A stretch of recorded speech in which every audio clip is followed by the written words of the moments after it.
All the actors on the world stage, the worst actors on the world stage, are not happy today. Don't let anybody convince you otherwise, that somehow Putin secretly wanted Donald Trump, or Xi secretly wanted Donald Trump, or Iran secretly wanted Donald Trump. Are you kidding me? These guys do not want Donald Trump back in the White House. They were running wild. They were like the kid who has parents who do not care, who just kick their feet up and let the kids run the house, let the inmates run the asylum. We got a few kids out of their yard there, the North Koreans in Russia. So, yes. We may need to scatter them back across their border. Ain't that the truth? They are not happy that Joe Biden and Kamala Harris's regime is going away. And if there's anybody, and I've seen some of this, Putin's thrilled this morning. Are you kidding me? The guy waltzed right into Ukraine on Joe Biden's watch. Why do you think that is? And it happened right after Afghanistan.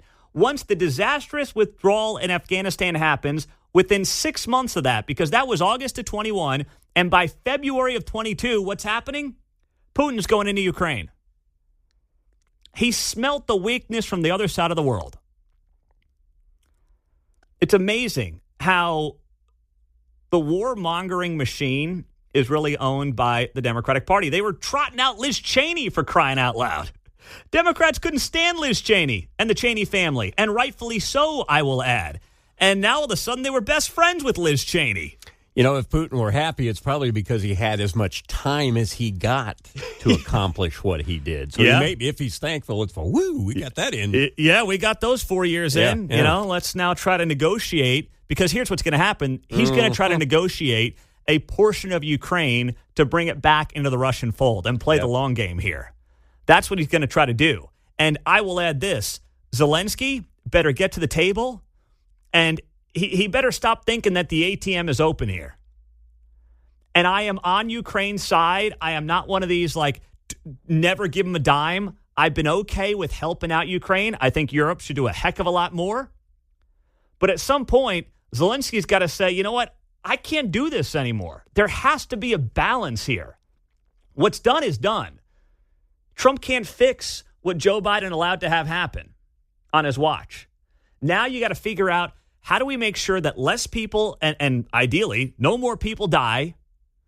We come to somewhat of a compromise that obviously is more beneficial to Ukraine than it is to Russia. No one's trying to, help out Russia here.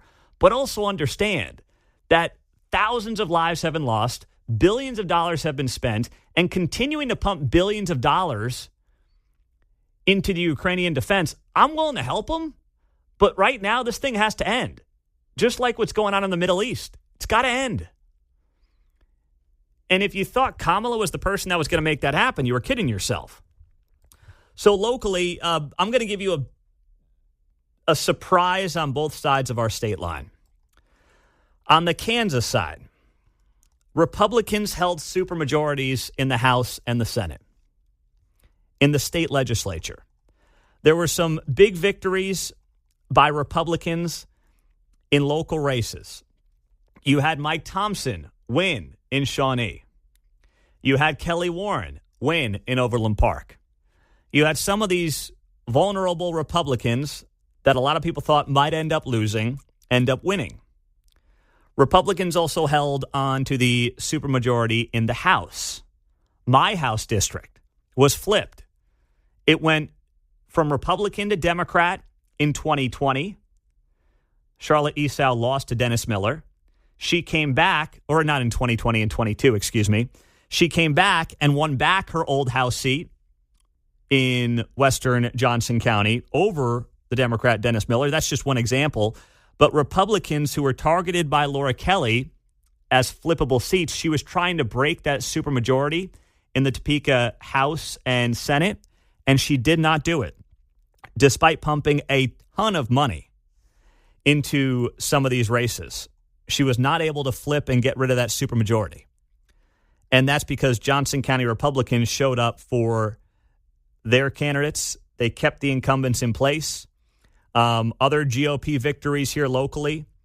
Leawood Representative Carl Turner. There was a big article about his district having all the Kamala signs, and Carl was going to lose. He's a Leawood Republican, and Carl ended up beating the Democrat. And I know Carl a little bit. Good guy, works it hard, and he was able to hang on to his seat. Once again, yard signs don't tell the story. Don't act like they do. You're always going to have virtue signaling liberals who are going to love to put out the yard signs far more than Trump voters or Republican voters. So just understand that.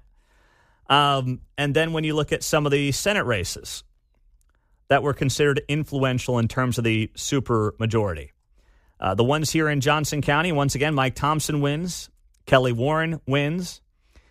The 2 open Senate seats in Olathe, Republican Adam Thomas won. And GOP candidate T.J. Rose also got a victory. So Republicans hang on to those supermajorities and push back on Laura Kelly despite being outspent in most of these districts as well. So that was a pretty solid win and a good thing on the Kansas side of the state line. Meantime, on the Missouri side, you look at 2 things. Sports betting passed very narrowly. I mean, very, very narrowly. Sports betting passed, which surprised me. I mean, we're talking about, I think it was less than a point it won by, if I'm looking at the most recent results here.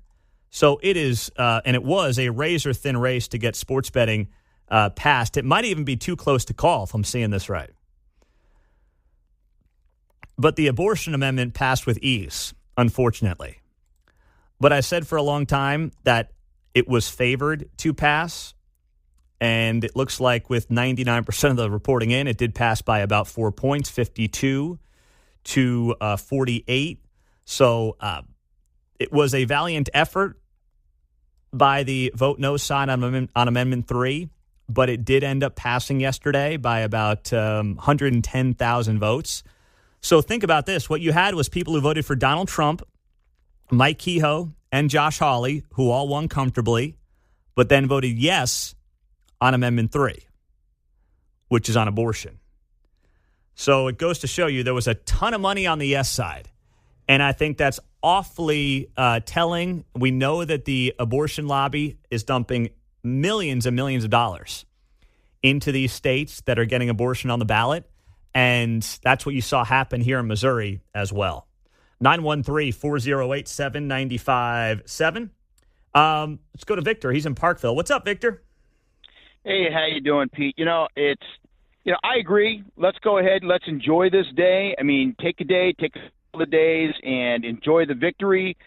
We picked up some Senate seats. We were able to hold the House. That's great. But this is going to be a classic misdirection because they knew that Kamala wasn't going to be doing very well. And they're already setting aside and plotting their next attack on the children's and parents' rights. We had some very important victories here in Missouri, and especially out in Platte County. We were able to maintain our Republican commissioner. We flipped one of the rep seats. Jamie Johnson was defeated with Mike Jones, who's an excellent guy. But we had some devastating losses and setbacks, like you were talking about. Amendment 3, and you even painted it as an abortion bill. It wasn't an abortion bill. If you look deep into the language, it's actually an anti-parental rights issue. Minors can now make decisions without parental consent on abortion, on gender affirmation, or all that other stuff. And on top of that, in Platte County, they got this children's health tax that's going to be controlled by some unelected bureaucrats. It's a forever tax. So we still have our work cut out for us. Enjoy the victory. I'm all about going forward and everything else, but that doesn't mean we have to stop doing what we need to do to keep moving forward in the right direction. This is just one big major step. Yeah, no, absolutely. There are wins and there are losses. There's no doubt about it. Managing a republic is a process, isn't it? And it can be ugly sometimes. Americans like the instant gratification. Hey, we won. Well, no. Yeah, we won, but there's work to do. This is just the beginning. Yeah. Right? So it's not like, geez, oh, man, here we go. No, there's constant work to be done managing the republic. Absolutely. Kevin, go ahead. You're in Blue Springs. What's up, my man? Yeah, good morning, Pete. Hey, really like you guys' show. Ditto's to Victor. I'm certainly grateful for the national election results. The losers this morning are the unborn children and the confused and misguided children in the state of Missouri. So, you mentioned something yesterday about how this is going to be tied up in courts. If I understood you right, Pete, and I'd like to see what your thoughts are on that. I was kind of confused on that. Well, I do think because of what you and Victor just mentioned, with the power that minors are being given under Amendment 3.